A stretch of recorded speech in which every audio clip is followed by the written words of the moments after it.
Bueno, apenas yo muy brevemente quiero hacer de esta presentación mientras se van sumando.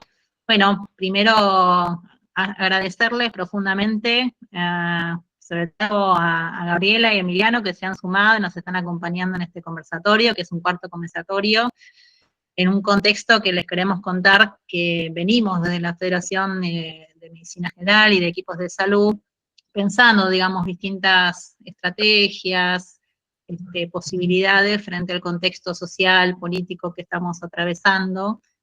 Les contamos un poquito de dónde surge la idea de los conversatorios. Para quienes no nos conocen y es la primera vez que se conectan a una actividad de la Federación, les contamos que nosotros somos una organización, una red federal de asociaciones que nuclean no solamente a médicos y médicas generales, que a veces produce esa confusión, sino a equipos de salud de distintas, digamos, áreas disciplinares, que nos nucleamos sobre todo en el trabajo vinculado a la salud colectiva, al primer nivel de atención. Y bueno, y tenemos distintos espacios de trabajo. Hoy vamos a estar, en unos minutos les contaremos más en detalle, también inaugurando un nuevo espacio de trabajo dentro de la Federación. Y bueno, en el contexto de diciembre, de lo que estamos viviendo en este avasallamiento brutal sobre nuestros derechos, sobre todo el contexto que tiene claramente un impacto muy profundo en toda nuestra sociedad y por lo tanto en términos de salud, nos empezamos a dar ciertos debates dentro de nuestro espacio, que es un espacio colectivo, como les contaba, de qué manera ir pudiendo, digamos, generar estrategias, generar redes, generar alianzas que nos sostengan en este contexto. Bueno, desde esa idea es que venimos proponiendo algunos espacios de conversación en los cuales hemos transitado, digamos, distintos momentos, porque la dinámica política viene, ya lo saben, lo venimos viviendo bastante intensa y fluctuante, así que en un primer momento empezamos a pensar este marco dentro de qué impactos concretos había, nos pusimos un poco a estudiar esto de la ley ómnibus, a los impactos que tenía el decreto de necesidad de urgencia, específicamente en algunas políticas públicas de salud, y en ese contexto también fue cambiando, porque tenemos recién aprobada una ley de bases, así que bueno, en este contexto cambiante de profunda incertidumbre es que nos empezamos a dar algunos espacios de encuentro, venimos trabajando también en que, nuestro primer encuentro fue en tener algunas herramientas vinculadas a las estrategias dentro de los marcos jurídico-legales, qué acciones podíamos prestar en ese sentido, un poco revisando también en un segundo conversatorio qué pasaba en el campo concretamente del modelo de atención y el impacto que tenía en ciertas políticas estratégicas que hoy le estamos viendo que son de tendencia hacia recuperar política de los 90, de privatización en la salud. Estuvimos revisando ese campo, estuvimos en el mes de mayo trabajando qué pasaba y qué está pasando en relación a los derechos sexuales, reproductivos y no reproductivos, qué pasa con las infancias, qué pasa con las adolescencias. Y en este encuentro, ahora les vamos a contar, la idea es poder revisar qué impactos, digamos, tiene el contexto social político en términos de subjetividad y en un sentido muy amplio, no solamente en las políticas de salud mental, que también obviamente se han visto afectadas. Así que bueno, la idea es que también esto sea en una continuidad, así que nos encantaría que quienes están hoy presentes se queden conectados y conectadas con nosotros para conocer futuras propuestas y sobre todo siempre con la idea desde la Federación de ampliar estas redes de confianza y de apoyo, de escucha y también de pensamiento conversado, ¿no? Como dice Rita Segato, de poder pensar activamente hacia qué estrategias nos podemos ir dando dentro de nuestro campo de acción. Así que, bueno, ese es un poco el sentido de estos espacios de conversación. Y lo último que digo es un agradecimiento especial a Pablo y a Mariela, que se han puesto al hombro en la organización de este conversatorio, desde las asociaciones de acá de La Pampa y de San Luis. Así que, bueno, cedo la palabra y contarán un poquito el funcionamiento. La idea es que hasta las 8:30, más o menos, estemos en este encuentro. Bueno. Buenísimo, bueno, muchas gracias. Ahí tomo yo la palabra y les cuento un poco de qué va el grupo de trabajo que venimos pensando con Pablo y un poco cómo surge o desde dónde. Primero, que nada, antes de las presentaciones del grupo, reitero ahí el agradecimiento a las dos asociaciones, tanto de La Pampa como de San Luis, por el apoyo, ¿no? Por confiar también en la propuesta, además de la FAM, por supuesto, que también nos recibe como grupo de trabajo y como propuesta. Cuestión que es raro, digo, en términos de salud, ¿no? A mí me parece que es muy rescatable ahí la propuesta de la FAM en esto de los equipos de salud, que si bien es algo que se agrega en el proceso de crecimiento de la federación y de las asociaciones, Pablo y yo, ambos somos psicólogos, y eso me parece que es algo interesante en términos de esta apertura, ¿no? Esto que planteabas al principio, Pilar, de que es un espacio de diálogo interdisciplinario y que esas cuestiones que cuestan mucho, cuesta construirlas en territorio, cuesta construirlas en los centros de salud o en los espacios de atención de la salud, también cuestan las asociaciones, y a mí me parece algo muy rescatable de la FAM esa propuesta. Nos conocimos ahí con Pablo en uno de los congresos que se hizo acá en San Luis, y nos hemos ido encontrando en los distintos congresos con siempre la misma pregunta y la misma preocupación, y es a las personas que exponen y las discusiones que se dan, y ha pasado lo mismo en los conversatorios, hay algo de la pregunta que viene siempre y que tiene que ver con el malestar en términos de lo que atraviesa la tarea territorial. Entonces desde ahí surge, ¿no? ¿Por qué el nuevo grupo de trabajo? Porque escuchamos a profesionales muy problematizados, a equipos de salud también muy problematizados por la situación que reciben dentro de la práctica cotidiana. Y entendemos que esto no tiene que ver solamente con la demanda que existe, sino con las condiciones de trabajo, no solamente de los profesionales, de las personas de los territorios y las comunidades, sino también de los propios equipos de trabajo. En una sociedad que presenta modos de vida precarizantes, deshumanizantes, y que se prometen a la vez ideales de vida que son inalcanzables para la sociedad.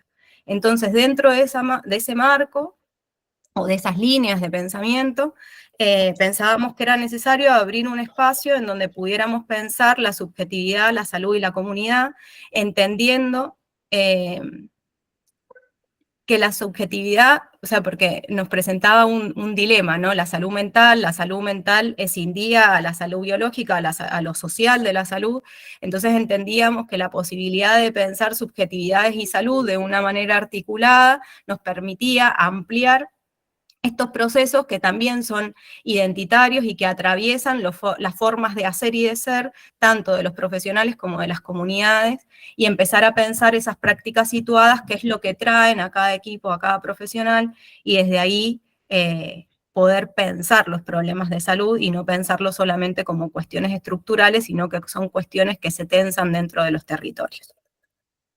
Entonces, para hacerlo corto, voy a ir a pensar esto de lo comunitario en tanto algo que va más allá de lo territorial, que va más allá de lo colectivo y de lo social, sino que tiene que ver con prácticas situadas, que tienen que ver con las experiencias que atraviesan los y las profesionales y las comunidades en los espacios propios de lo cotidiano. Entonces, bueno, ¿qué buscamos con un grupo de trabajo? Y lo que buscamos con el grupo de trabajo es que se abra el espacio de discusión de esto que se problematiza, que se puedan generar propuestas que permitan el debate, que permitan la discusión y permitan empezar a pensar también salidas colectivas, porque a quienes vemos más armados y pudiendo sostener mejor los procesos son aquellos que logran espacios en donde haya sostén, donde haya trama, en donde haya posibilidad de pensarnos. En esto hemos pensado algunas líneas, algunas tienen que ver con la posibilidad de generar a largo plazo desde el grupo de trabajo algunos procesos de acompañamiento a residencias o a equipos de salud que tengan intenciones de ser acompañados, acompañadas. También pensábamos como estos conversatorios o algunos otros que puedan, otra de las ejes que nos hemos pensado como para seguir tiene que ver con la parte de trabajo y salud. Otro de los espacios y las propuestas tienen que ver con generar talleres en la FAM para conocernos más y que de alguna manera vaya llegando también más gente, más propuestas, así que hacia el final del conversatorio hoy vamos a dejar nuestros mails para que también quien quiera sumarse pueda llegar a hacerlo. Ahora somos dupla, Pablo y yo, pensando estas cosas, pero bueno, si hay alguien más interesado o interesada en construir desde ahí, bueno, eso, bienvenidos y bienvenidas. Eso, reitero los agradecimientos y paso ahí la palabra a Pablo para que él ya presente a Emiliano Galende y a Gabriela Matacota, que hoy día nos van a estar acompañando. Y vuelvo a agradecerles porque desinteresadamente, ¿no? Y de manera muy rápida nos dijeron que sí a la propuesta, lo cual agradecemos un montón. Y bueno, eso, esperamos que podamos hoy día también salir ahí como un poco mimados del espacio para, bueno, eso, para que las situaciones que estamos viviendo también las podamos compartir acá y irnos con más preguntas y algunas búsquedas nuevas también. Bueno, Pablo. Gracias, Mari. Bueno, renuevo el agradecimiento sin repetirlo, pero también vale. Bueno, y me toca una parte que es más normativa, que tiene que ver con el encuadre de la actividad. Lo voy a hacer breve y después voy a pasar a la presentación y ya voy a pasar la palabra. Por un lado, repito lo que les decía hoy al principio, por cuestiones de diferentes conectividades que puede haber en cada localidad, en cada lugar en los que estén todos, apaguemos las cámaras y los micrófonos, así todo fluye un poquito mejor. Pueden dejar comentarios o preguntas en el chat, y si no, cuando terminen las exposiciones, levantan la mano con la opción y vamos haciendo el intercambio y vamos construyendo un poquito el diálogo. Paso a la presentación, así ya damos la palabra. Habíamos acordado que Emiliano tomaba la palabra primero, así que de todas maneras voy a presentar a ambos. Emiliano es director de la revista Salud Mental y Comunidad, profesor consulto en la Universidad Nacional de Lanús, fundador de la Red Maristán de Salud Mental. Y Gabriela Matacota es licenciada en Psicología por la Universidad de Córdoba, docente titular de la Universidad de Mendoza en materia de salud mental comunitaria y su práctica profesional supervisada, docente del IEF de Ariel y trabajadora estatal en torno a los derechos humanos. Así que, dicho esto, me silencio y le doy la palabra a Emiliano. Muchas gracias. Bueno, gracias a ustedes por haberme invitado y de algún modo darme la posibilidad. Creo que para mí es un encuentro muy satisfactorio con el perfil de los médicos generalistas. Me parece que justamente lo que seguramente yo voy a hablar es el valor que hoy tiene la posibilidad de asociarse, de generar colectivos, digamos, que estamos frente a un ataque fenomenal contra todo lo que signifique colectividad, que Milei llama socialismo, pero que de algún modo es la manera de construir una nueva cultura de individualismo. Así que bienvenida un poco la posibilidad de que ustedes puedan conglomerar, ¿verdad?, aquellos que en el trabajo cotidiano tienen temas comunes, pero que la unión hace la fuerza, como dice el dicho. Algunas cosas previas a la actualidad. Desde que la Organización Mundial de la Salud propuso que la salud es el estado de bienestar físico, psíquico y social. Articuló los tres elementos, ¿verdad?, del psiquismo, digamos, el cuerpo y de algún modo la sociedad. Es decir, los humanos somos sujetos sociales. Por supuesto que la incidencia del malestar en cualquiera de los tres niveles afecta a los otros. Si uno tiene mal el cuerpo por algún daño o enfermedad, el psiquismo también lo acompaña, y también eso tiene consecuencias en los vínculos sociales de las personas. Lo mismo pasa con el malestar psíquico, que tiene su impacto en el cuerpo y en la vida social. Y, por último, la vida social es muy central. Los humanos vivimos siempre en relación con los otros. Por lo tanto, el mayor lugar de conflicto que tenemos los humanos es justamente la convivencia con nosotros. Es lo que origina la mayor parte de los malestares. Cuando hablamos ustedes saben que ya hace varios años la Organización Mundial de la Salud suprimió la idea de enfermedad mental para sustituirla más bien más cerca de su primera definición, ¿no?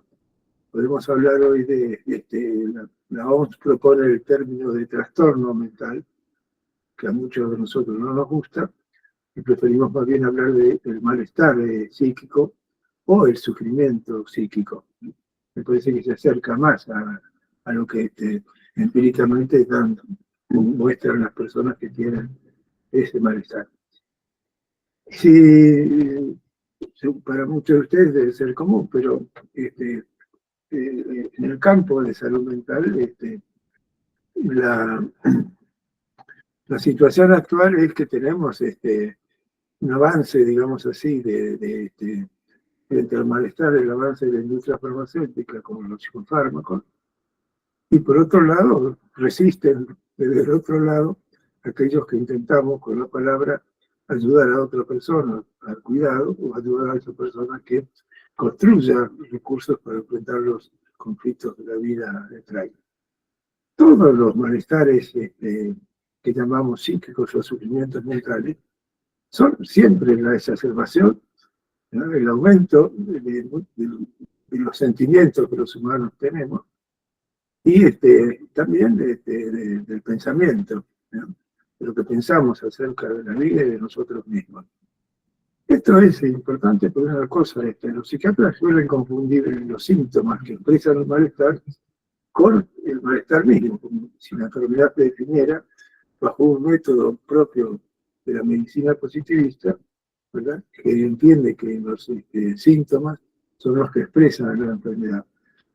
En realidad, el malestar tiene, en la medida que está vinculado con la existencia de la persona, la experiencia, digamos, de la persona en la vida, siempre tienen, digamos, son respuestas, si de algún modo, respuestas cerebrales preformadas a distintas circunstancias de la vida.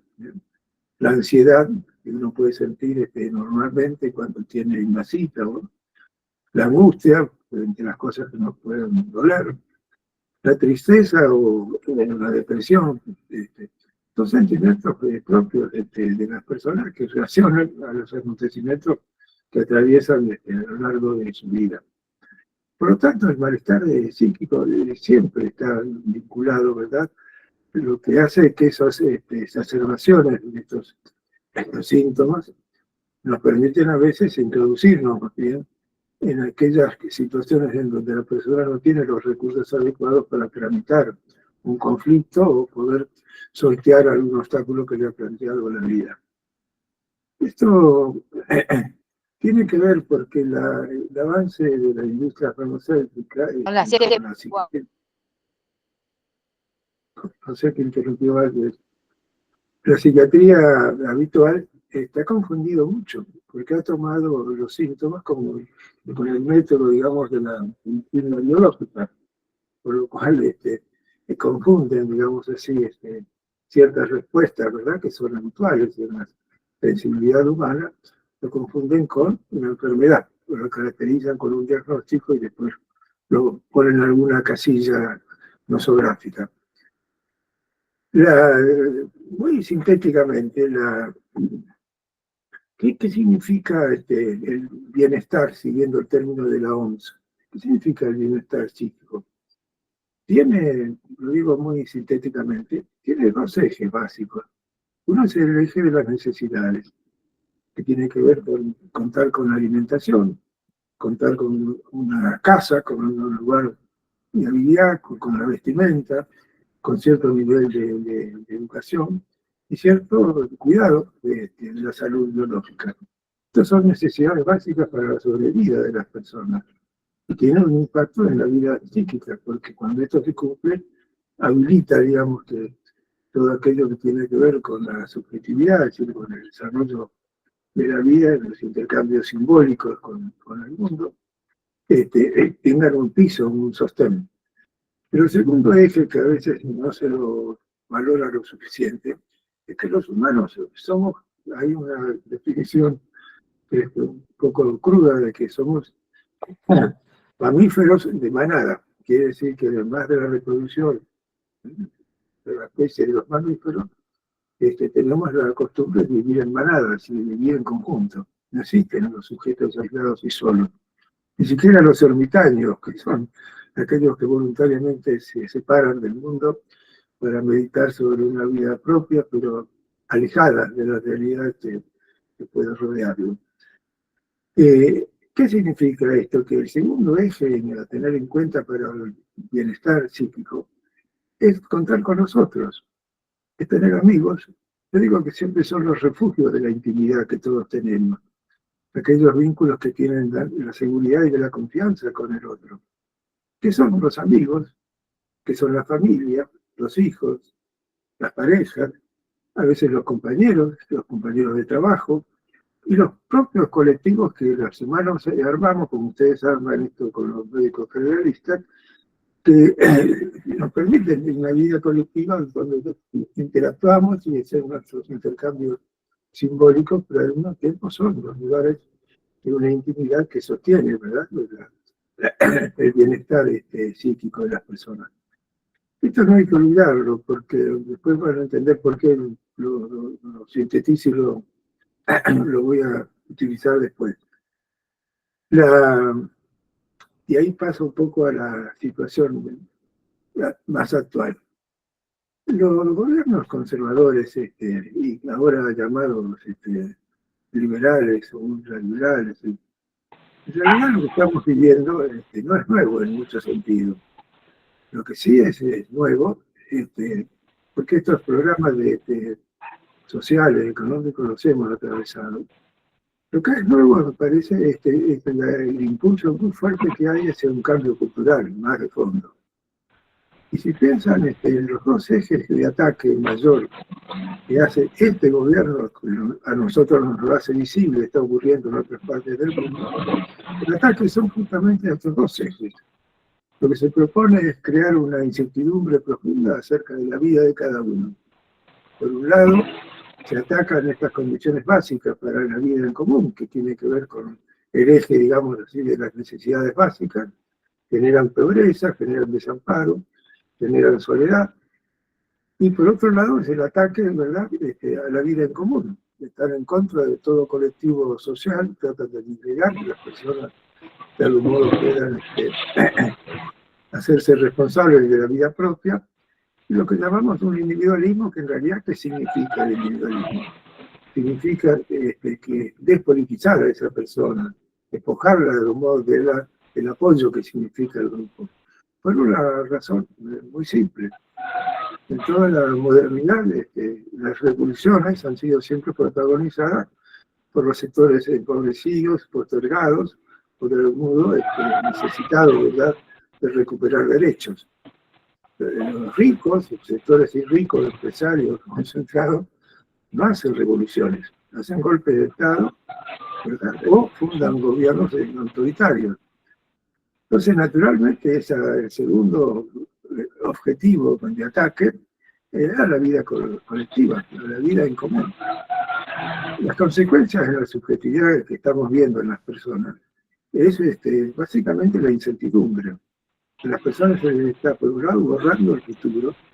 Muchas personas ya no saben cómo va a continuar su vida de aquí en adelante, con lo cual es muy difícil construir proyectos de vida, con lo cual hay que aceptar una incertidumbre que no permite, digamos así, proyectar ilusiones o deseos a conquistar.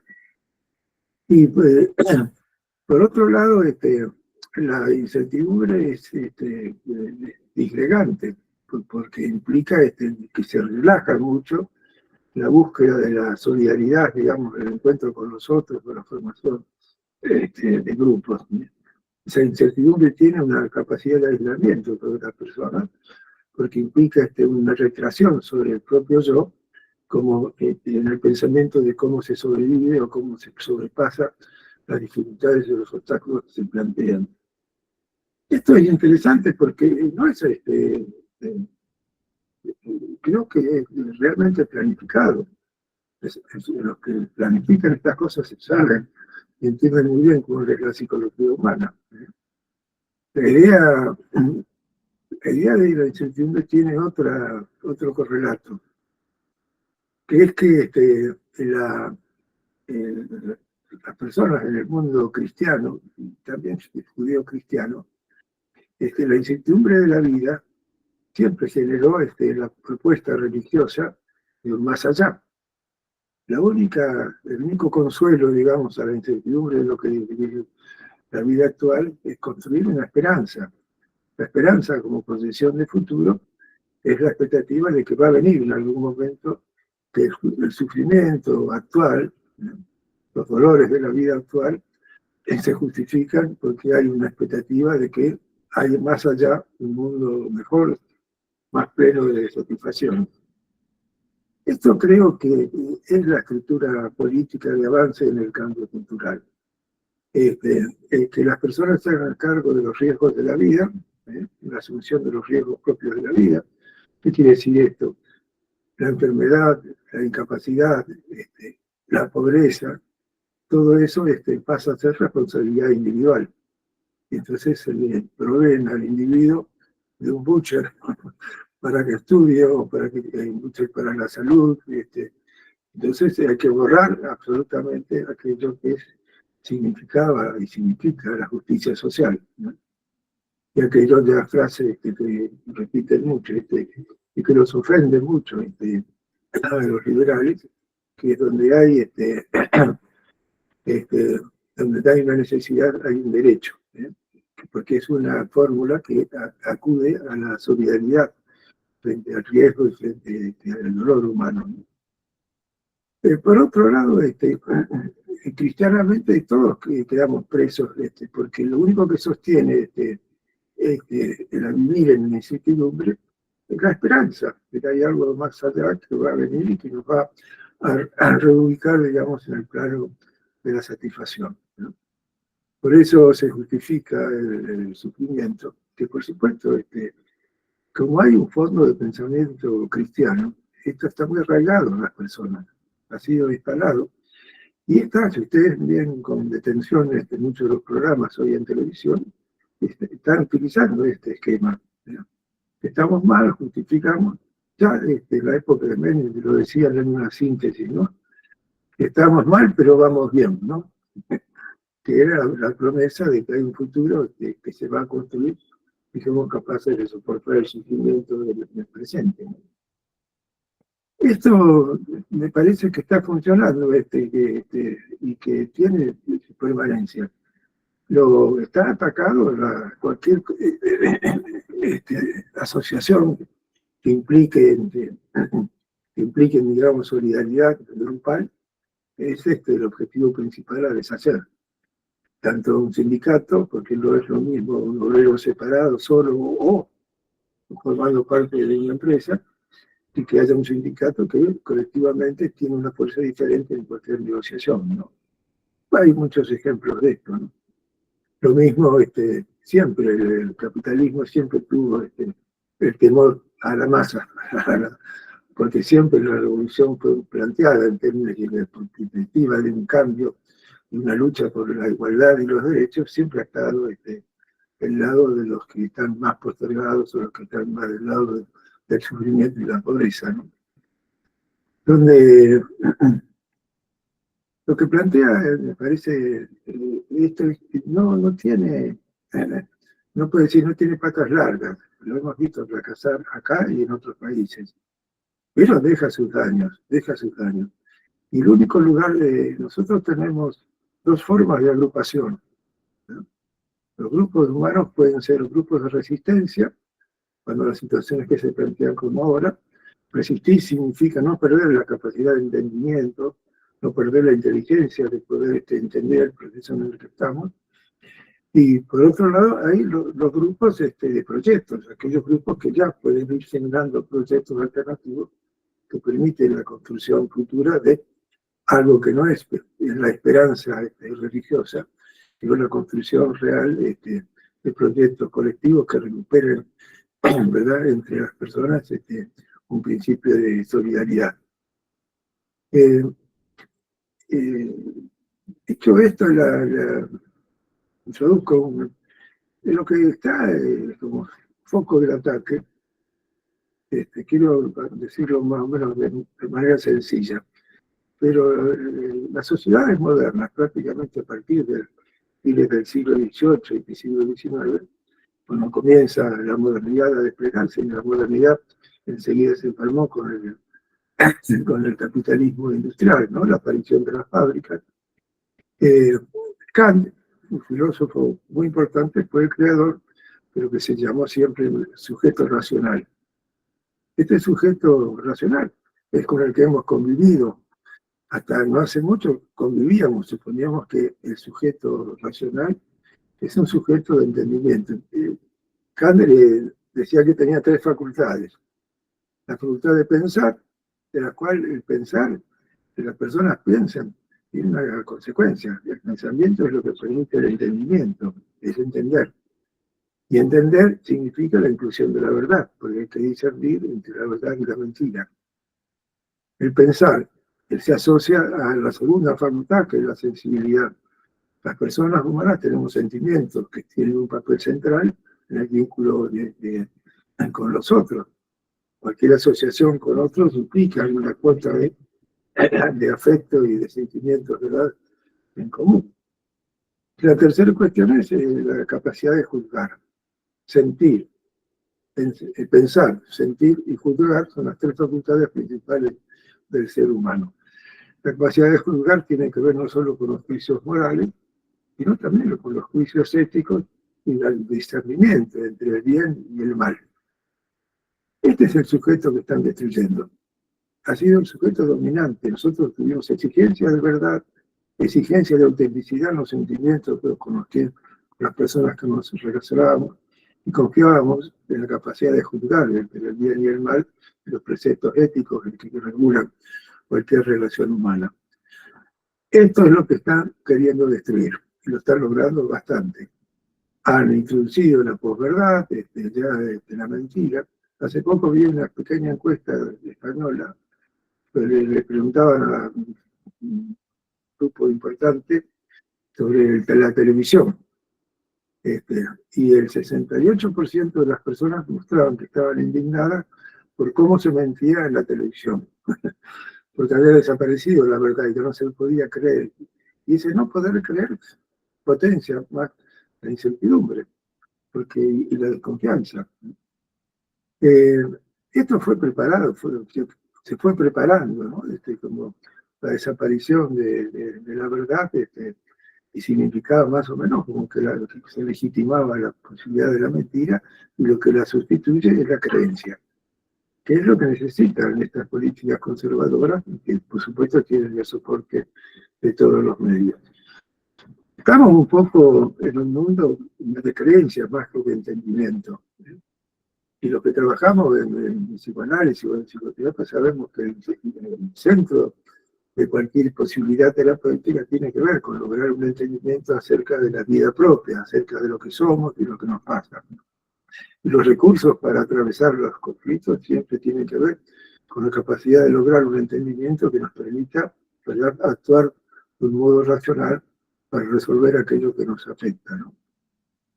Me parece que, así muy en síntesis, creo que el mayor riesgo que estamos atravesando es ese cambio cultural. Es que nos vamos encontrando con un sujeto diferente, egoísta, egocéntrico. Más o menos este es el modelo Milei. Milei es una megalomanía muy clara, ¿no? La última aspiración al premio Nobel ubica muy claramente hacia dónde va. Pero hoy hay muchos sujetos donde la idea del mérito personal, que apuestan mucho a que su esfuerzo y su mérito personal es lo que permite construir su propio destino. Se entienden que el destino personal siempre está dependiendo de los otros con los cuales tenemos trato y sociedad. Y este sujeto es difícil, porque no solo pierde, digamos así, ese nivel de entendimiento y solidaridad, sino que además es un sujeto que ya no tiene una sensibilidad. También hay un estudio mencionando datos, pero ustedes conocen lo que hace 2 años en Japón descubrieron en un censo que las personas entre los 18 y los 48 años, lo medio de la vida, vivían solas. Vivían solas. No solo que vivían solas, no habían tenido una pareja, y de ese porcentaje que era muy grande, el 80% no había tenido nunca una relación sexual. Con lo cual, no solo bajan los índices de natalidad, la población no crece, sino que además son personas que no responden a ningún criterio de lo que son el vínculo humano. Esto te llevó a Japón, tiene un ministerio de la soledad. Han creado un ministerio de la soledad porque es una problemática nueva, ¿no? Hay muchos ejemplos de esto que podría mencionar, pero para no pasarme en el tiempo. Por último, médicos generalistas. También ahí tenemos un problema específico que solo lo voy a mencionar. Yo soy médico de la generación en que todavía la clínica que nos enseñaron era una clínica propia del arte de curar, como fue la medicina siempre. El arte de curar era que había que tener, revisar el cuerpo, estaban los estetoscopios, había que poner el oído en el tórax, había que palpar los órganos, y llegar a un diagnóstico a partir de la experiencia, ¿verdad?, de esa, si quieren, ese examen físico de la persona. Y junto con eso tenía que importar lo que llamábamos la anamnesis. No era más que una reconstrucción histórica de saber quién era esa persona enferma, de dónde venía, qué familia, qué situación social, cómo estaba el desempeño. Eso era la mirada que tenía el médico sobre el enfermo. Y allí que esa intervención no era solo la medicación, que no había demasiada, pero sí la posibilidad de tener una mirada global acerca de la vida de esta persona. Bueno, eso ha ido desapareciendo. Y ha ido desapareciendo por 2 cosas que yo creo que son preocupantes. Uno es porque los avances de las ciencias que apoyan a la medicina, la física, que conocen todos los elementos para el diagnóstico por imagen, la biología, que ha introducido la genética, ha introducido una cantidad de tecnologías y dispositivos nuevos que poco a poco hacen que se vaya abandonando esa relación médico-paciente que había antes, porque se ha metido en el medio, digamos, está como mediador los estudios, que curiosamente aportan mucho más certeza y más conocimiento acerca de las enfermedades, pero están limitando el vínculo emocional y afectivo que tiene el médico con su paciente, el paciente con su médico.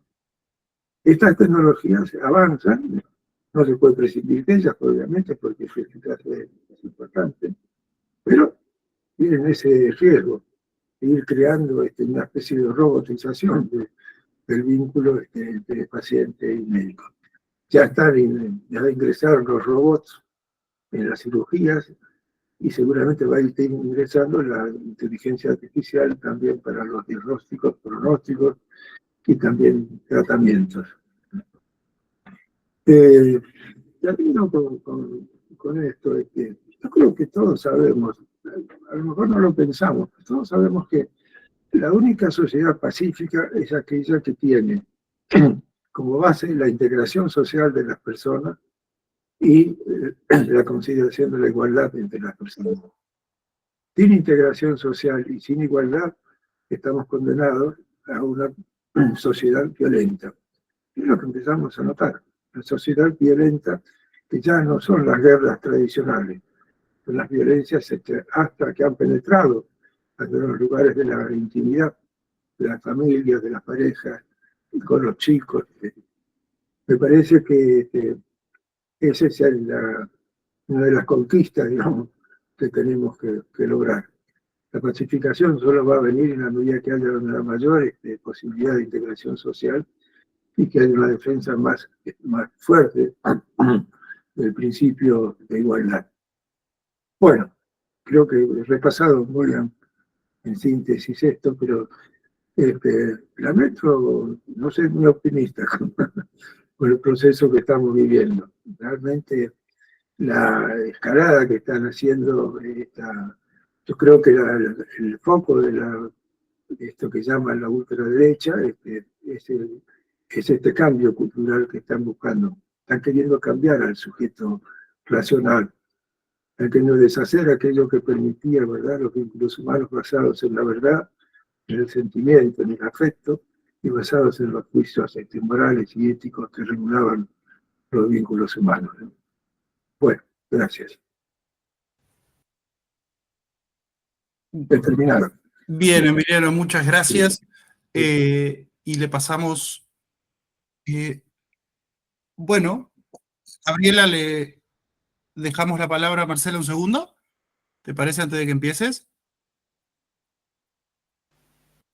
Sí, sí, lo que ustedes quieran, como lo hayan pensado.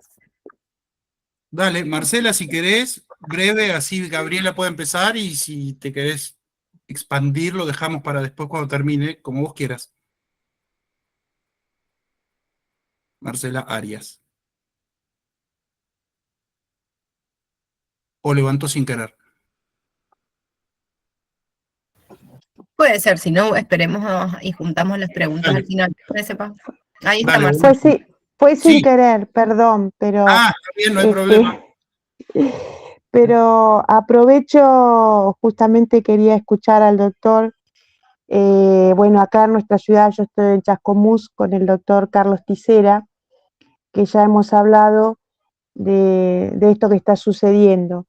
Nosotros justamente hemos tenido un periodo con muchos suicidios, muchos inexplicables, sin antecedentes, y la verdad que justamente lo que faltan son estas redes sociales, que bueno, en mi caso soy la secretaria de salud, soy médica general, y justamente lo que vemos que más necesitamos es construir esas redes que en la antigüedad, bueno, lo constituían las familias como núcleo principal, pero que hoy está perdido, y la verdad, con estas políticas, el daño que se está generando es terrible. Gracias, Marcela. Gabriela, todo Bueno, tuyo.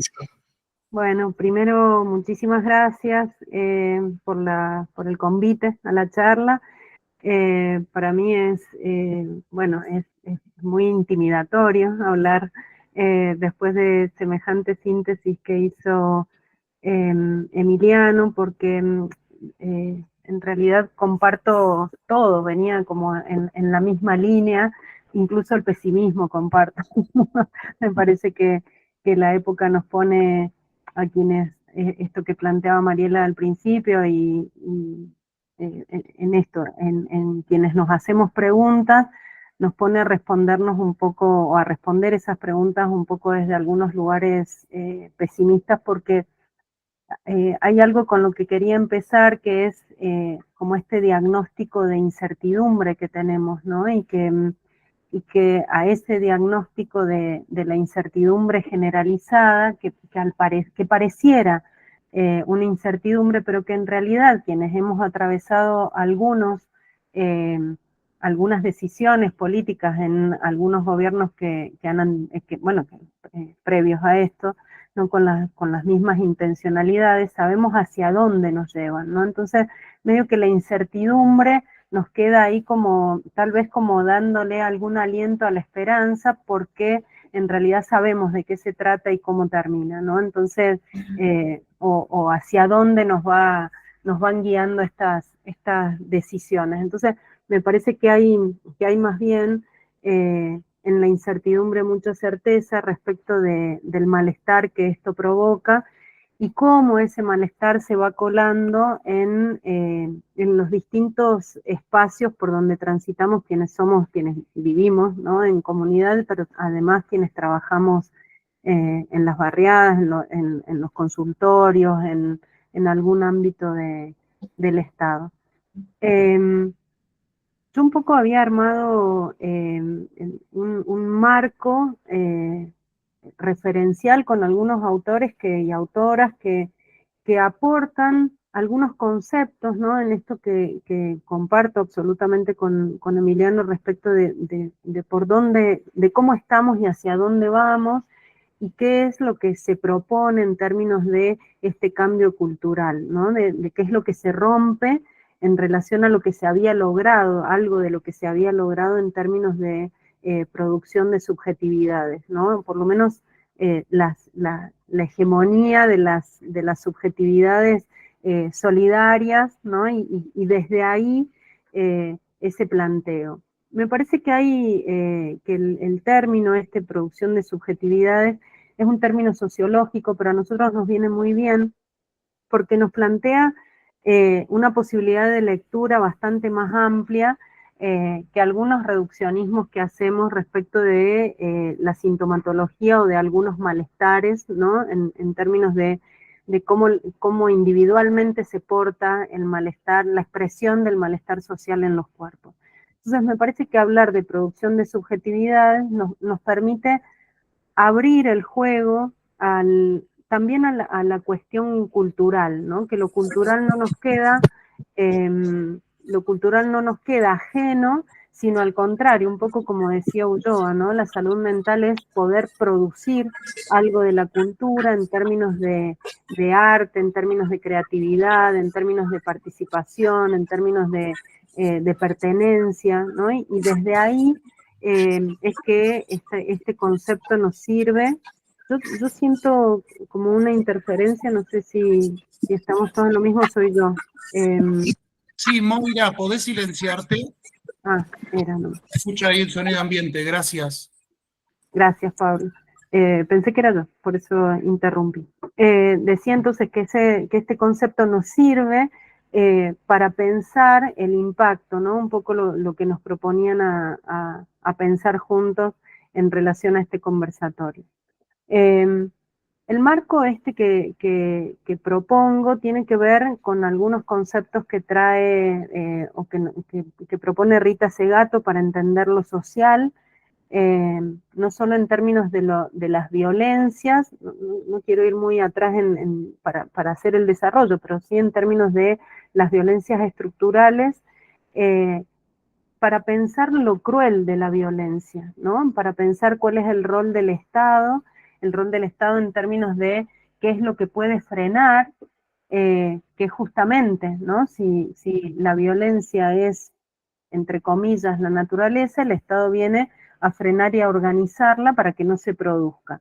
Pues bien, en un Estado habitado con esta gestión de gobierno, en realidad, lejos de frenar, ¿no? Vivimos como en esa gran paradoja, lejos de frenar, la violencia se propone como lo espectacular de la violencia, y entonces la violencia deja de ser en esos niveles para transformarse en lo que Segato plantea como la crueldad, como la pedagogía de la crueldad. ¿Qué nos viene a enseñar esta propuesta, ¿no? De cómo se resuelven las cosas, cómo se resuelve una desobediencia, qué sucede con los relatos de verdad que estaban instalados, ¿no? Como a poner en tensión estos modos que deberían ser protectores y pasan a ser justamente los que desamparan a quienes vivimos en sociedad, en comunidad, pero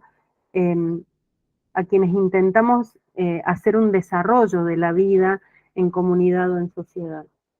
Entonces la crueldad no viene solamente a plantearse como una cuestión estructural, sino en términos de Bleismar, de Silvia Bleismar, viene a desmantelar el yo, viene a deshacer estos modos certeros, ¿no? Por eso la incertidumbre y su contracara, estos modos certeros que tenemos de movernos en sociedad, o algunas seguridades que se habían logrado en términos de lo que llamamos justicia social, que es lo que explicaba Emiliano recién, y cómo duele el planteo de la justicia social y todo aquello que nos permita vivir en condiciones de igualdad.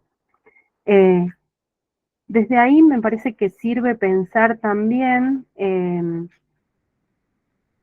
cómo sociológicamente incluso se pueden definir los modos de vivir, ¿no? Y hay un grupo de sociólogos, los juguetes perdidos, que seguramente los han escuchado por ahí, hacer algunos análisis en términos sociales, pero ellos proponen un término para pensar las vidas, que es el término de la precariedad, ¿no? La precariedad no como aquello que falta, sino como un modo de vivir y de desarrollar lo cotidiano de la vida.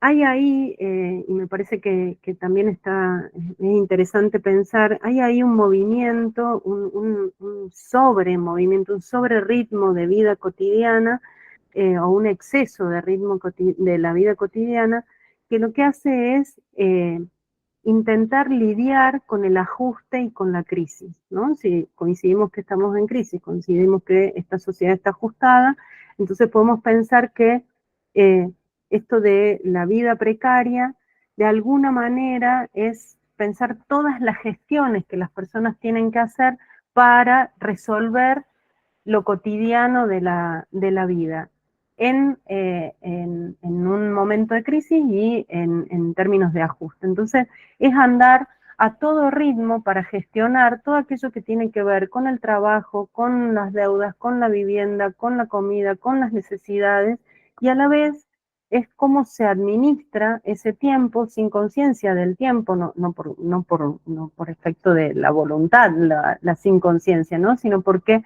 no hay modo de parar ese ritmo para poder hacer lazo en lo social.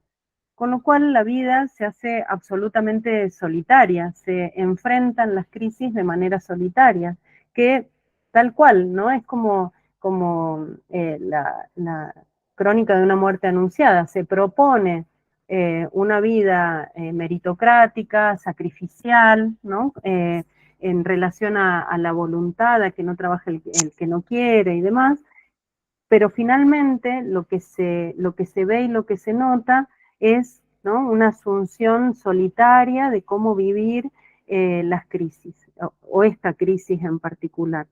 Con lo cual el tono de la afectividad, los modos de portarla en los cuerpos se notan como cuerpos cansados, ¿no? Yo creo que para salirnos de algunos diagnósticos más de DCM o de CI-10 y demás, o para salirnos de las clasificaciones, lo que notamos cotidianamente son cuerpos cansados y un tono afectivo del cansancio, ¿no? De las no ganas, de la imposibilidad de perseguir un sueño, un proyecto, ¿no? Esto de cómo qué cosas hacen ilusión, ¿no? Que no sea lo inmediato, que no sea el consumo inmediato, que no sea la experiencia de algo, sin respetar tiempos de proceso, por supuesto, sin comprender que hay un tiempo para, justamente porque lo que existe es un ritmo acelerado de la vida cotidiana en términos de poder resolver las necesidades básicas, ¿no? Entonces, tenemos como un catálogo medio que complicado de síntomas, cada uno con su nombre y su apellido, de sufrimientos, ¿no? Que son sufrimientos que vienen a decirnos algo de lo que pareciera novedoso, pero que en realidad lo que traen son sufrimientos absolutamente antiguos, porque no hay manera de resolver la crisis actual si no es en términos de comunidad, de afecto, de lazo social, pero se arrastran, ¿no?, estos terrores, terrores no porque se imponga el terror, sino que tiene que ver con las intranquilidades, ¿no? Un poco me parece que se podría pensar desde esos lugares. La crueldad lo que hace es, por un lado, produce modos de goce, modos de placer complejos que insensibilizan de tal modo que lo que generan es impotencia, ¿no? Entonces, lo que escuchamos en los consultorios, lo que escuchamos en las barriadas, lo que escuchamos en lo cotidiano de las conversaciones son casi procesos como de, no quiero decir, porque no sería esa la palabra adecuada y no me sale otra, pero como de enajenación, ¿no? Como de falta de empatía, como de falta de la imposibilidad de conmoverse con el sufrimiento del otro, ¿no? Yo también creo que esto es una propuesta de contrato social, ¿no? Mientras menos me conmuevo con el sufrimiento del otro, menos tengo que hacer para el otro y más hago para mí, porque en el ritmo lo que sucede es que sigo solo y lo que me corresponde lo peleo y lo que no, en esa competencia acelerada del lugar a ocupar en términos de todo lo que no hay, ¿no? Me parece que hay, o que podríamos coincidir en que hay un malestar que se hizo cultura, ¿no? Como un modo desesperante, ¿no? O desesperanzado de ocupar espacios y de intentar resolver la vida cotidiana en términos de soledad, ¿no? De angustias y de sufrimientos que terminan, dicen este grupo de sociólogos, terminan implosionando. Implosionan las instituciones, implosionan las casas, implosionan los cuerpos, implosionan las familias, ¿no? Porque si no accedo a modos de poder que tengan que ver con el dinero y con el consumo, entonces accedo a otros modos de empoderamiento que tienen que ver con la ruptura o con esto, ¿no? Con la imposibilidad y comportar este grado de impotencia que termina implosionando los vínculos. A la crueldad instalada, a la pedagogía de la crueldad, se le contrapone lo que se llama, lo que llamamos, y por donde vienen las propuestas más novedosas, digamos, si es que hubiera, la pedagogía de la ternura. Los modos que tienen que ver con de cobijo, de sostén, de cuidado, que son nada más ni nada menos que los modos más primarios y primitivos, si se quiere, que tenemos los seres para sentir algo del amparo y de la seguridad.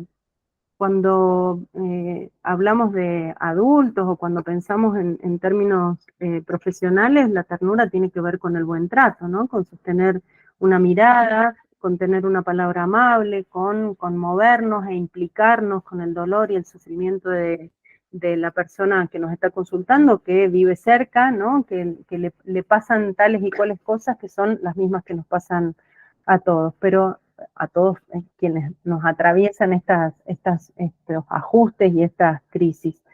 Pero la idea en términos de lo digamos, de lo comunitario y de lo profesional, tiene que ver con volver, y ahí sí se torna novedoso, justamente por lo extraño a esta producción de subjetividad tan meritocrática, si se quiere, que entienda al otro como igual y que entienda una propuesta o que permita generar una propuesta de cuidado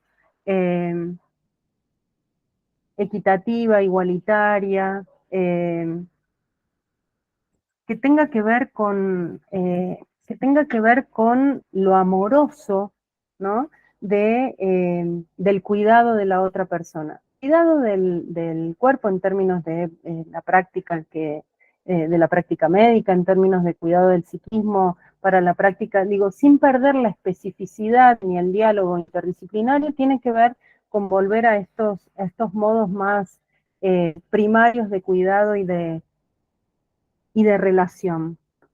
Me parece que la idea de comprender el malestar psíquico es pensar que si bien se porta en términos, se lleva, se expresa en términos individuales, hay algo de lo social que nosotros no podemos perder de vista, que es este estado de las cosas, ¿no? Este modo totalitario de lo precario en las vidas, totalitario porque tiene que ver con todos los espacios que vamos desarrollando, y que en ese sentido, si nos quedamos digamos, con un modo, no sería empático, si nos quedamos con un modo de asunción de este malestar, también perdemos de vista lo individual en la expresión del síntoma, ¿no? Entonces, creo que la tensión que tenemos que jugar quienes trabajamos en el campo de la salud es justamente entender lo que sucede en términos sociales para poder acompañar los procesos individuales, sin perder de vista que estos procesos y estas crisis, estos ajustes, estos modos, nos atraviesan como profesionales y que también dañan y hacen de nuestras vidas también, en algún sentido, lo precario de nuestras vidas también se juega ahí, ¿no? En términos profesionales. Creo que es un poco, no quiero volver a repetir algunas cuestiones que planteó Emiliano, por eso traigo algunos de los conceptos que había pensado para trabajar, pero me iría, o me parece que nos podemos quedar pensando cuáles son esos modos los modos dominantes de subjetividad actual, que lo que hacen es, o cuáles serán esos modos, que lo que hacen es someten a nuestro entorno, a nosotros mismos, a cuotas de dolor y de daño muy grandes, ¿no? Entonces, me parece que hay que poder dilucidar, hay que poder determinar, hay que poder diferenciar cuáles son esos modos, esas producciones de subjetividad que se instalan como dominantes para poder pensar cuáles son otros modos de producción de subjetividad que sí aparecen como resistencia y sí aparecen también como proyectos alternativos más dificultosos de llevar a cabo, más insistentes tal vez, ¿no? Para poder entender que no está todo perdido, ¿no? Que si bien el pesimismo es lo que nos atraviesa porque no se ve claramente cuál es el rumbo, porque sabemos también cuál es el rumbo hacia dónde vamos, existen modos de vincularnos que son los únicos que nos pueden salvar si somos capaces de hacer algo que tenga que ver con la comunidad. La comunidad no en términos de geografía solamente, también, ¿no? Pero sí en términos de el valor que tienen nuestros lazos y las tramas que podemos estar tejiendo a veces en situaciones absolutamente desesperantes, ¿no? Me parece que es ahí, no porque tengamos que hacer sacrificios, sino porque en lo sacrificial que se nos propone, quizás encontremos a veces algún dato o alguna línea, algún andar un poco más creativo para poder vivir un poco mejor. Me parece que es muy difícil lidiar con la intranquilidad que generan las medidas actuales. Siento que no hay, que no nos alcanzan las herramientas conceptuales que tenemos para acompañar estos procesos, porque no nos alcanzan a nosotros para tranquilizarnos, porque los esquemas o los marcos, esto que estamos tratando de hacer, los marcos referenciales que nos permiten leer la realidad, nos resultan insuficientes porque la desesperación, porque el cansancio, porque la intranquilidad, la angustia, la ansiedad y todos los malestares que podamos describir, terminan siendo lo que se naturaliza de alguna manera. Entonces el esfuerzo de desnaturalización, ¿no?, de ponerle una pregunta a algunos procesos de este tipo, genera otra exigencia, ¿no? Entonces me parece que estamos viviendo en un tiempo muy complejo para quienes trabajamos en el campo de la salud y especialmente en el campo de la salud mental. Me parece que solamente podemos tener claridad en tanto y en cuanto nos juntemos a pensar y nos encontremos pensando, incluso poniéndole palabras a la angustia, pero me parece que en el paso pequeño, en la claridad que a veces tenemos por poco tiempo, ¿no? Porque siempre, o por lo que nos viene pasando es que se redobla la apuesta en todo aquello que nos pueda dañar, o todo aquello que nos pueda hacer retroceder en términos de lo que habíamos logrado en relación a algunos desarrollos que tengan que ver con la igualdad, con la justicia social, con la equidad, con la posibilidad de cuidado y demás. Me parece que aunque sea pequeño y aunque sea al parecer, que parezca efímero, no lo es si hace alguna diferencia en términos de lo que puede ser una intervención amable, una intervención cuidada, una intervención afectuosa, un estar que no deje lugar a dudas de cuál es el lugar ético y cuál es el lugar político en relación al cuidado. Yo tengo muchas más preguntas que respuestas, por supuesto que no tengo la claridad para pensar un camino. Sí tenemos algunas experiencias que sabemos que dan buenos resultados, sí tenemos algunas intervenciones que sabemos que generan esto, ¿no? Generan lazos seguros y lazos certeros y lazos o tramas que puedan resultar, ¿no?, por momentos más contundentes, más potentes, más efectivas, y por momentos se diluyen para luego tomar de nuevo algún protagonismo, alguna fuerza y demás. Pero me parece que se trata de encontrarnos. Me parece que no estoy diciendo nada novedoso, ¿no?, para quienes venimos como compartiendo algunos diagnósticos, algunas desesperanzas y algunas ideas. Me parece que la apuesta o el redoblar la apuesta tiene que ver, o lo novedoso tiene que ver con seguir encontrándonos y seguir intentando algunos tejidos que permanezcan, ¿no? Que tengan, no quiero decir estabilidad, que permanezcan en el tiempo. No sé si son estables, me parece que a veces no son estables, pero sí la permanencia para poder generar alguna respuesta o alguna intención de respuesta. Yo creo que me quedo con esto, ¿no? Con este momento difícil y con esta posibilidad en la dificultad de hacer alguna marca en relación a lo que podamos intentar para cuidar el tejido social y para cuidar nuestros vínculos, ¿no? Desde un lugar amoroso, desde un lugar de la ternura y desde ese lugar mirar, descifrar, comprender y combatir todo aquello que tenga que ver con la crueldad y con esa instalación del dolor.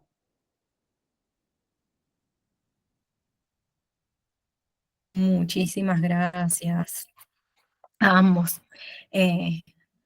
Emiliano, Gabriela. La verdad que, bueno, ahí movilizan mucho las preguntas, los comentarios y las tensiones que también generan ahí en el público. Algunos están de acuerdo, otros no con el pesimismo. Algunos entienden que es algo negativo. Otros entienden que es necesario y que son cuestiones también que se vienen repitiendo en distintos momentos de la historia. Por ahí estoy haciendo algunos comentarios de lo que ha venido pasando en el chat. Agradecen la complejidad de poder pensar los derechos vulnerados y cómo dañan esta vulneración de derechos la salud individual y la colectiva. Y por ahí esto de también el agradecimiento a pensar nuevas formas, ¿no? del trabajo en territorio y qué es lo que tenemos que desarrollar en tanto profesionales para poder acercarnos a esta complejidad y poder tensionar las lógicas del sistema. Y por ahí rescataba recién Fernando el tema de la ternura, el amor y la alegría como contrahegemónicos para pensar este momento. Bueno, Pablo, te doy la palabra si vos coordinás el debate. Muchísimas gracias. Gracias, Mari. Bueno, gracias, Emiliano, Gabriela. La intención es que ahora quien quiera, si no quiere prender su cámara y hablar, que lo pueda hacer en el chat también, así abrimos un poco el diálogo y hacemos ahí medio una plataforma común de conversaciones. Así que dejamos abierto para quien quiera, le damos la palabra a medida que van levantando la mano, ¿les parece? Genial.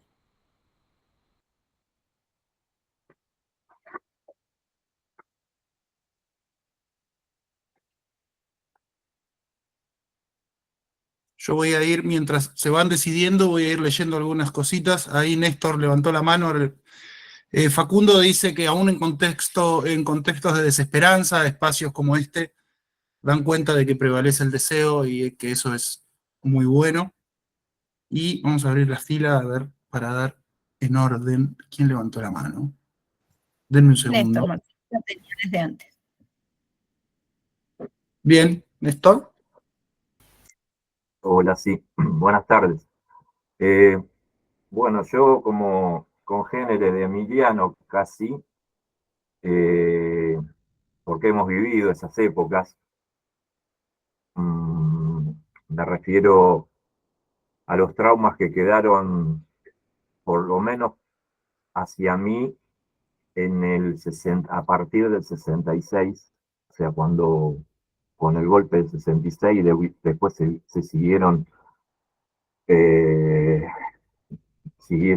repitiéndose en los distintos episodios de los iconatos que hubo también de revoluciones, ¿no? Entonces, como decía, Ícaro en esta época va a volver a renacer. Por supuesto que este Ícaro va a quedar medio desplumado, ¿no? Como sucede siempre, y van a quedar muchos en el camino, lamentablemente. Pero esa subjetividad, y como decía el compañero, sí se revierte con amor, con afecto, y no con este odio o perversidad que nos despertamos día a día, ¿no? Porque es el despertarse día a día viendo con qué mala noticia lo hacemos. Es eso, ¿no?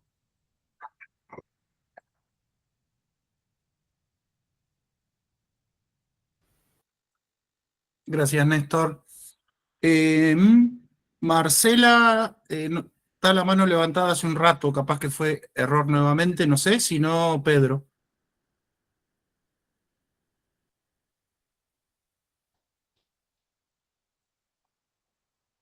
¿Pedro? Ok, voy.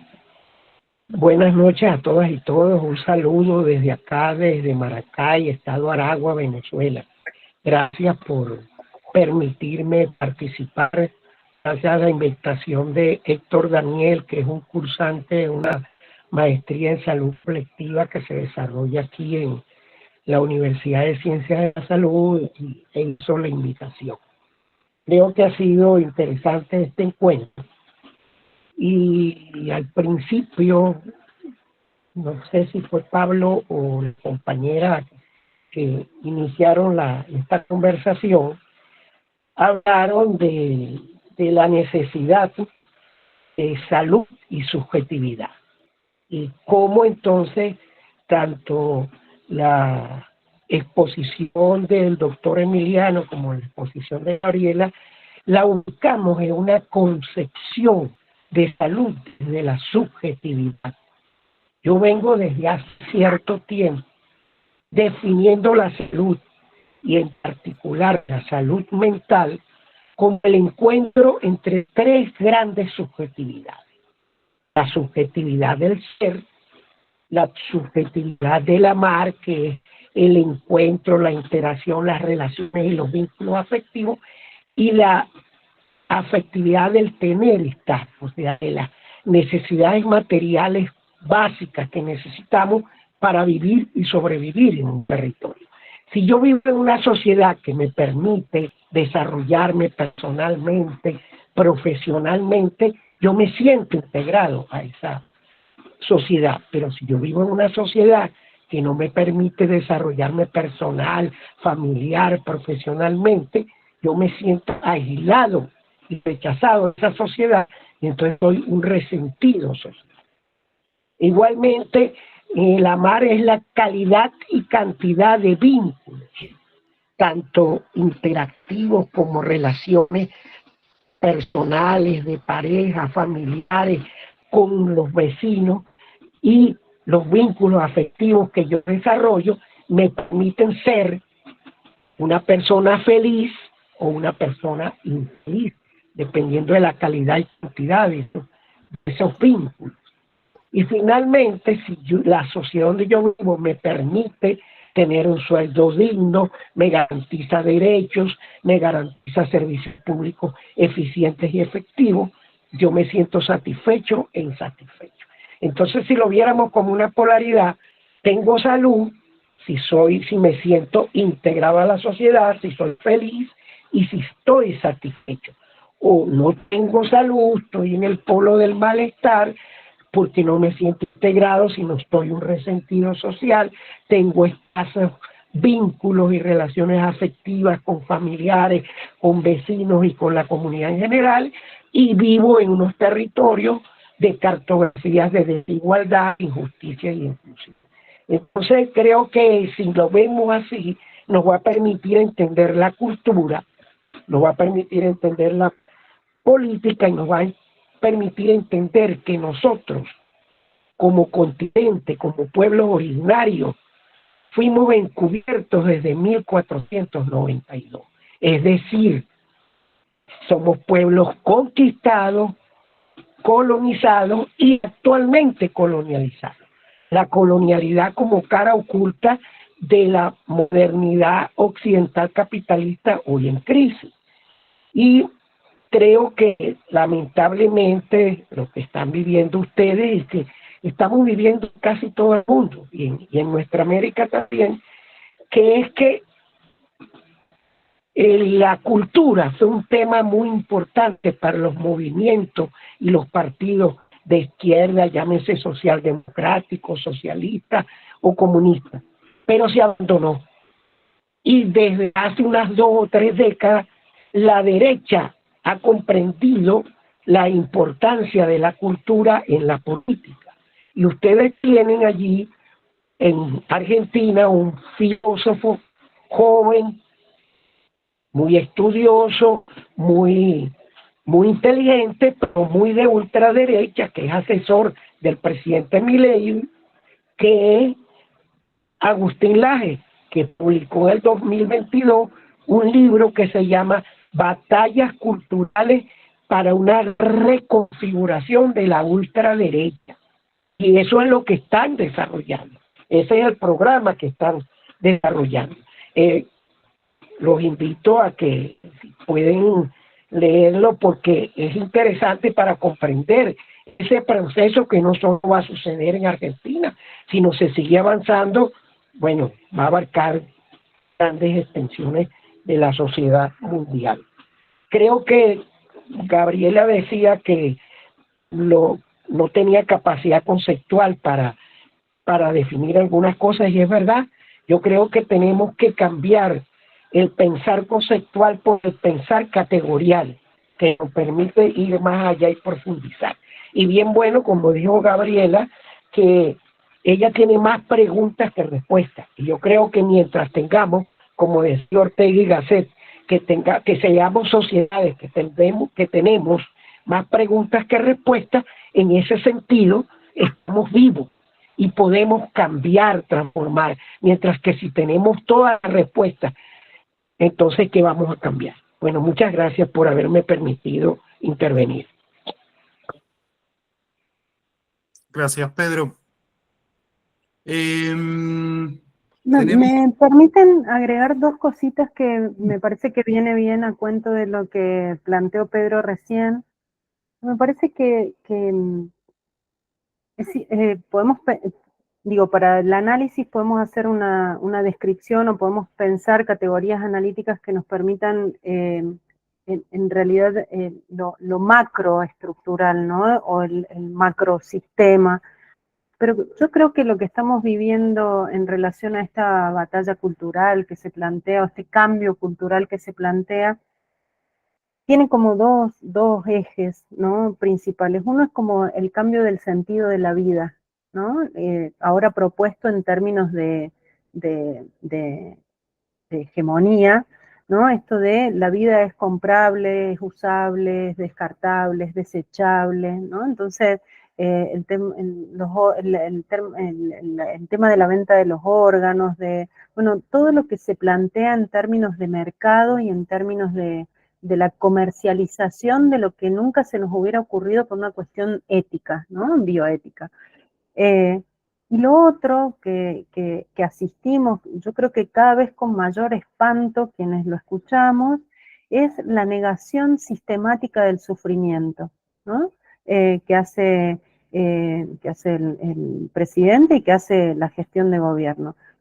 Se niega el sufrimiento de las víctimas o de la sociedad en términos de terrorismo de Estado, pero también se niega el sufrimiento de quienes no comieron hoy y quienes, ¿no? Dijo el otro día, se hubieran muerto todos si hubiera, bueno, no lo puedo ni reproducir textualmente, ¿no? Esto, y el tono en el que se plantea esa negación del sufrimiento no es solamente un discurso de odio, es lo sistemático, ¿no?, en relación al valor de la vida y a la negación del sufrimiento. Es muy difícil reponerse de cada uno de estos ataques, ¿no? Pensando en el yo, pensando en los modos de defensa que tenemos en relación al psiquismo, ¿no? Me parecía que era oportuno aclararlo en relación a lo que planteaba Pedro recién.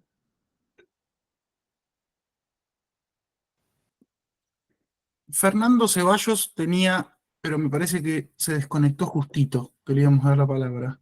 ¿Anda por ahí, Fernando? No. Pedro, no sé si habías levantado la mano de nuevo, quedó levantada de hoy, lo mismo para Marcela, y si no, bajen, así no nos confundimos. Muchas gracias.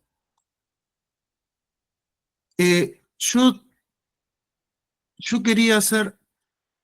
Ah, hay gente levantando la mano.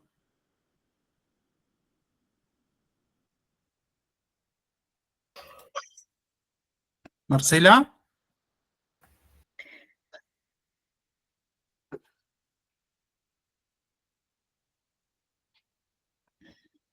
No.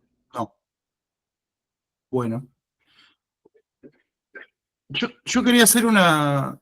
No sé si una pregunta, pero sí algo que me viene interrogando hace tiempo, ¿no? Con respecto a esto que estamos de acuerdo de alguna manera, que hay una construcción de subjetividad. Al menos estamos de acuerdo que está atravesada por la incertidumbre, por la pérdida de sensibilidad o la insensibilidad. Entonces pensaba cómo, sin querer, quizás empecemos a contradecirnos cuando justamente, o es paradójico al menos, que tratando de llevar adelante y de promoviendo desde una ética prácticas de cuidado, ¿no? Y siempre las prácticas de cuidado, siempre las pensamos de acuerdo a ciertas coordenadas en términos de la subjetividad, donde me sale decir de alguna forma, suponíamos o conocíamos o sabíamos que ahí había un germen productor, potencia de lazo social, de encuentro, ¿no? Hoy en esta transformación, en esta nueva matriz de producción subjetiva, me pregunto si de alguna manera no debemos como Celia Iriart había dicho en un conversatorio, la cuestión de las nuevas luchas, si no deberíamos, o si no estamos en un momento, digamos, de reajuste, ¿no? En términos de las prácticas y en términos de las estrategias, porque creo que hoy cambió el tablero, cambian las coordenadas en términos bueno, lo hemos mencionado hoy, la cuestión del lazo social, la ética del vínculo. Entonces, al menos es una pregunta que a mí me surge, ¿no? Decir, bueno, nosotros como trabajadores también estamos atravesados por la incertidumbre porque aquel sujeto social con el que trabajábamos, y no digo para el que trabajábamos, digo con, cambió. Entonces, ese movimiento, y nosotros también como trabajadores y también como sujetos sociales, también estamos atravesados por aquello mismo, ¿no? Entonces, siento que hay una reconfiguración absoluta de las coordenadas de nuestras prácticas, y que eso también es productor de incertidumbre dentro de los equipos, dentro de los trabajadores, como sujetos sociales, ¿no? Quería dejar esa cuestión ahí dando vueltas, porque es algo que al menos yo no tengo respuesta absolutamente para nada. Y en este tiempo que estuve hablando, hay gente levantando la mano y no encuentro la lista de gente. Pilar. ¿Pilar? ¿Ahí se escucha? Estoy con una conectividad medio rara. Bueno, gracias. Un gusto escucharlos, la verdad.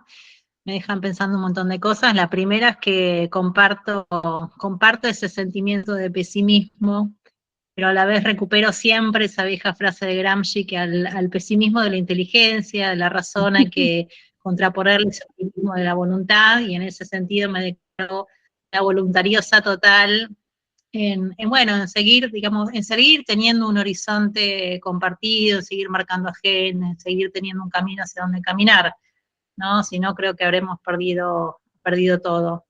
Y me quedo, Gabriela, con esto que traes de las pedagogías. A mí me gusta mucho recuperar esta idea de lo que nos enseñan, las prácticas, los haceres, y en ese sentido me parece vital esto de recuperar la pedagogía de los afectos, y yo le sumo, como hace mucho que lo vengo pensando, en esto del buen trato, ¿no?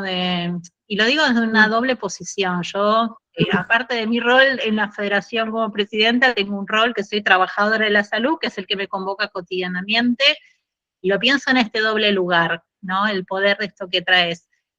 Por un lugar de quien asiste y acompaña al malestar, o sea, ¿no? Del padecimiento, estamos teniendo que sostener y acompañar situaciones de una complejidad cada vez mayor frente a herramientas que se nos van empobreciendo, no porque solamente se precariza el trabajo en el Estado, sino porque los vínculos hacia adentro del trabajo en salud realmente digamos, no sé, digo, yo hablo mi experiencia, ¿no? Como médica general en un primer de extensión, se han vuelto hostiles, se ha naturalizado el destrato como compañeros de trabajo, ¿no?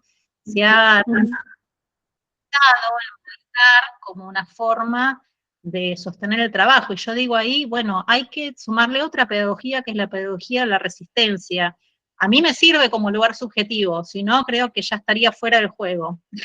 Digo, como sostenerse en una posición ética, profesional, humana, que nos permita atravesar estos embates y realmente seguir defendiendo otra forma del hacer, seguir defendiendo una palabra que nos sostenga el vínculo, en la mirada, en el contacto, ¿no? Digamos, no solamente con quienes asistimos, los usuarios, pacientes, como quieran llamarlo, sino entre nosotros mismos como trabajadores y equipo de trabajo. Yo sigo muy aferrada a esa idea de esa resistencia que un poco nos va a permitir, bueno, recuperar esto del deseo, que alguien lo dijo por ahí, y sostenernos ahí, ¿no? Si no, creo que si se nos rompe eso, que es básicamente esta gran batalla cultural cruel, ¿no? Esta realmente hacia dónde van en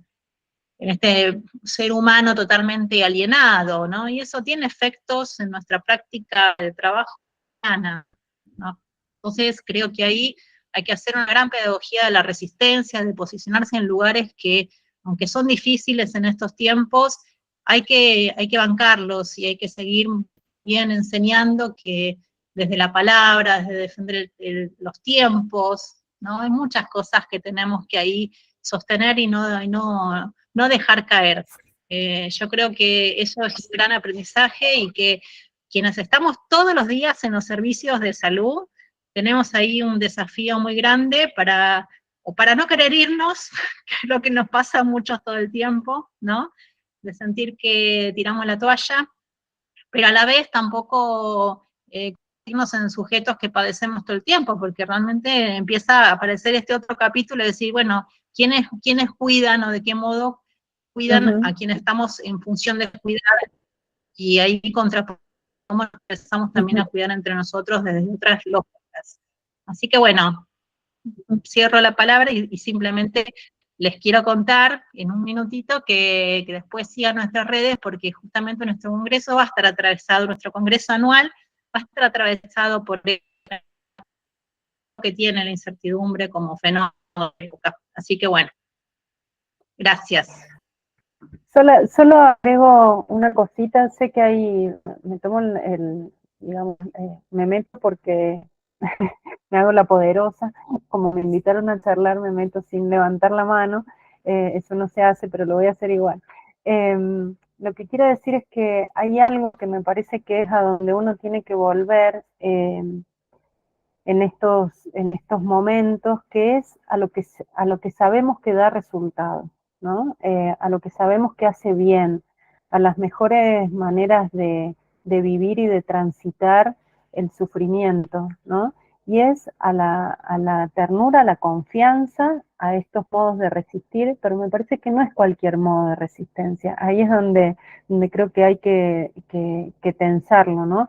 Es resistir con otros, con otras, es en términos de confianza, de confiar en las otras personas, pero también confiar en lo que sabemos hacer, ¿no? Porque si no parece que todo lo tenemos que reformular y todo lo tenemos que cambiar.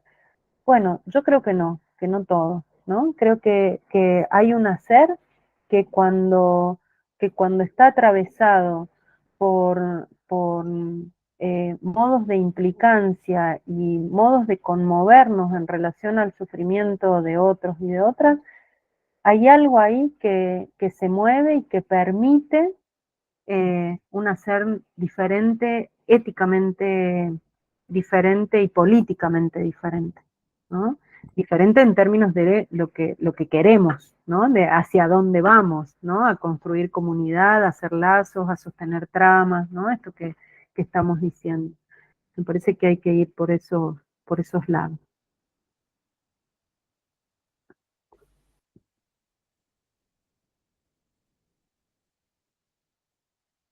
Emiliano, me parece que un comentario tenés estás muteado, Emiliano. Micrófono. Ahí está. ¿Ahora? Perfecto. Sí. No, iba atenuando lo del pesimismo. Comparto lo que decía Gabriela y Pilar recién.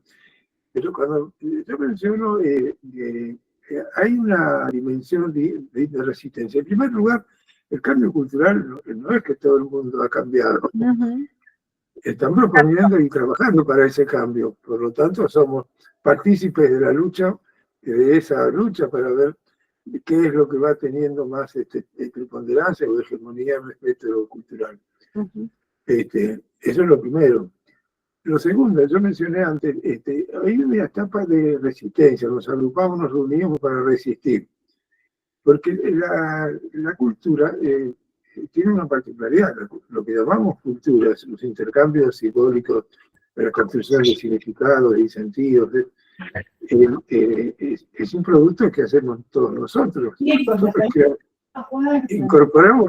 incorporamos la cultura que habitamos, pero al mismo tiempo somos productores de esa cultura.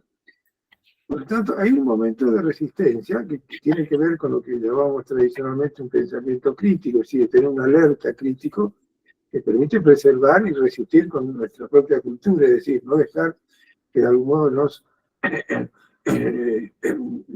capturen, digamos, para esta cultura del individualismo. Pero ese es un momento. El otro momento es el que yo entiendo que ustedes tienen con la asociación, que es la necesidad de construir paralelamente de proyectos no grupos de resistencia solo, sino grupos de proyectos que puedan seguir proyectando actividades. Muchas de las cosas que decía Gabriela están dirigidas un poco a eso, ¿no? No abandonar la cultura que ya tenemos y que podemos resistir, que no las corran, pero al mismo tiempo desarrollar proyectos nuevos que permitan expandir aquello que hemos querido, que ha sido, ¿verdad?, lo central en los deseos de una reforma progresista. Me parece que lo que no hay que abandonar se nos nombró recién como deseo. Sí, creo que es deseo, pero no solo deseo. Es también inteligencia en poner proyectos que de algún modo tengan la capacidad de generar cultura y expandir esa cultura. Nosotros todo el tiempo estamos tratando con pacientes, con otra gente, y somos difusores de cultura, o sea, somos constructores de cultura en nuestros vínculos, ¿no? Y si tenemos una disposición crítica de resistir la cultura conservadora que nos impone, vamos a tener la capacidad de multiplicar, ¿eh?, de defender y multiplicar. Yo no creo, yo dije ante el pesimismo por la situación que estamos atravesando, pero no estamos vencidos para nada, para nada. Me parece que además va a ser difícil que estas culturas puedan avanzar, porque van en contra de algo que está muy enraizado en la naturaleza humana. Por eso mencioné antes que somos mamíferos de manada. No vamos a dejar de buscar el amor, buscar el deseo con el otro, tratar de encontrarnos y encontrar el soporte de la vida en la situación colectiva con los demás. Ese que yo mencioné antes, como nunca vamos a abandonar los refugios de intimidad. La soledad no es una propuesta humana. Lo que está planteando esta ultraderecha es algo inhumano, porque trata de disolver cosas que hacen al núcleo de lo humano. Bueno, si terminamos, yo agradezco la participación. Creo que daría para una conversación más larga, pero se han dicho cosas realmente buenas e interesantes. Tenemos un enemigo común, que es que en los dispositivos de la televisión, los videos y fundamentalmente ahora las redes sociales, son los que trabajan en la línea de imponer una cultura, que prende en los que no tienen esa capacidad de resistencia, es decir, los que no tienen la capacidad crítica de atajar esto que se está sutilmente promoviendo todo el tiempo, ¿no? Bueno. Gracias, Emiliano. Si les parece, vamos ya cerrando. Pedro y Norma tenían la mano levantada. No sé si quieren hacer una intervención y ya después vamos cerrando. Si Gabriela quiere cerrar con algunas palabras, bueno, Emiliano recién también. Pedro.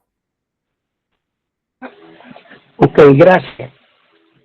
No debemos de tenerle miedo al pesimismo. El pesimismo es un sentimiento que todos tenemos ante situaciones de crisis. El problema es cómo asumimos el pesimismo y la crisis.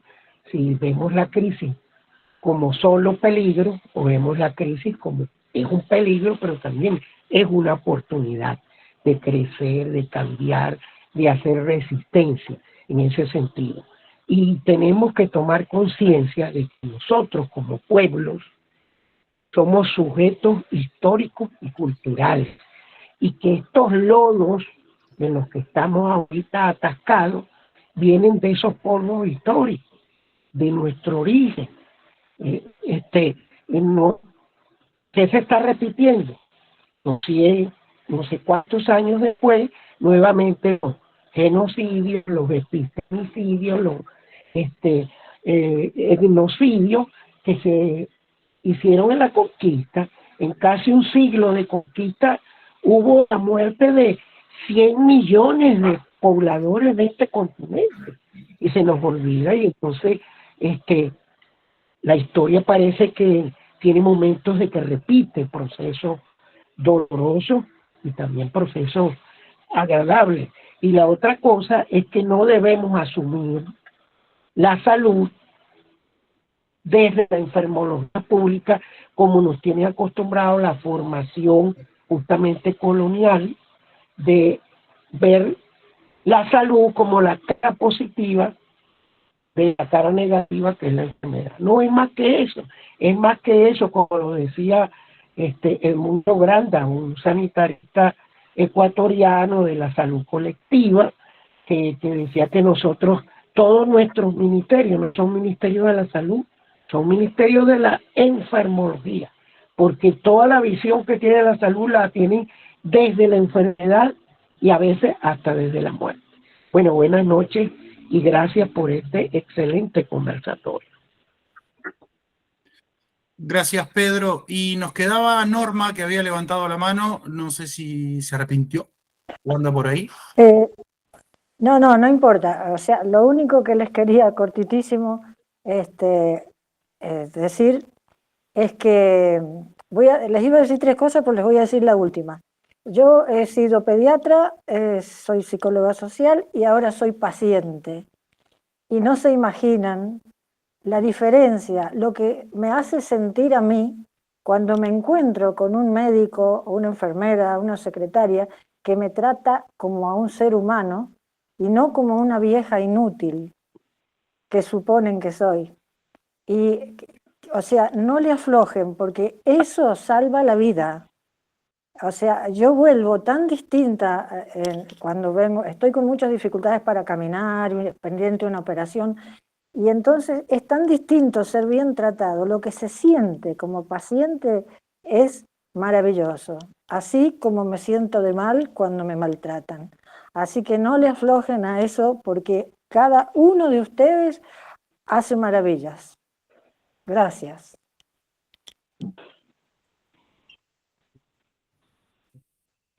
Gracias, Norma. ¿Qué más, no? Qué lindo. Era lo que trajo ahí como la frutilla del postre. Gracias, Norma, porque, perdón, Pablo, me metí, pero voy a hacer ahí síntesis de lo que iba a comentar recién, que me parece que son esos, ¿no? Como cuando nos invitaban a pensar cuáles son las formas de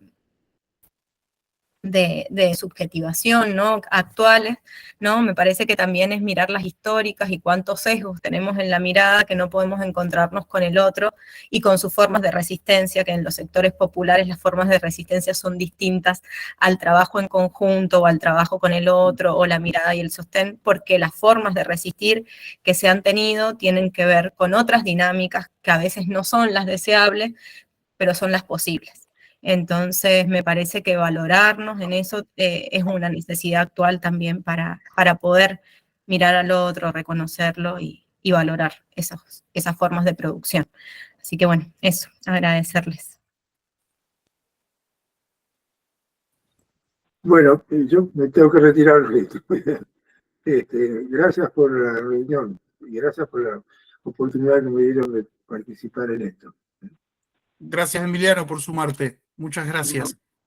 Bueno, y vamos. Sí, yo también les agradezco la posibilidad de pensar juntos. Me parece que más allá de quien toma la palabra, ¿no? Para traer algo que sirva como disparador o como eso, una propuesta para pensar, me parece que lo más valioso es esto que circula, ¿no? Las preguntas con las que nos quedamos, esas certezas que se tensionan también, lo compartido en relación a las sensaciones que vamos teniendo respecto de cómo transitar las profesiones y las vidas. Pero también, Mari, coincido en que Norma trajo quizás lo que nos hacía falta escuchar, ¿no? Que es esto de no sé si es la maravilla, pero sí es lo que cada quien puede hacer desde un lugar ético, desde un lugar político, desde un lugar amoroso en relación a otras personas y a la posibilidad de que sean vidas todas, las nuestras, las de los otros, que sean vidas dignas y vivibles, ¿no? Me parece que desde ahí es de donde hay que traccionar, ¿no? Así que gracias por eso. Bueno, por mi parte, como parte también del grupo de trabajo, le agradecemos a todos y todas las que se sumaron hoy Y nada, algo que siempre planteo es no dejar que se destruya el encuentro, y me parece que mientras se siga sosteniendo el encontrarse, vamos a estar bien. Así que bueno, Pilar, no sé si vos querés cerrar, vos empezaste, si querés cerrar con algo. No, nos despedimos. Ahí dejaron los contactos Mariela y Pablo para que se contacten quienes quieran sumarse a este grupo de trabajo dentro de la federación. Y bueno, sobre todo que sigamos encontrándonos, estos espacios, la idea es que sigan abiertos y que bueno, que inviten por lo menos al debate y a esta producción de pensamiento y de acciones que seguramente nos fortalecen en nuestros cotidianos. Así que nada, un abrazo grande, y creo que tenemos que cerrar porque se nos va a cortar la transmisión, así que vamos dándole final. Gracias. Quiero decirles, esto va a quedar grabado, este conversatorio, así que se los vamos a hacer llegar para que lo puedan ver. Muchas gracias a todos, todas. Nos encontraremos pronto. Gracias. Un abrazo grande. Hasta luego.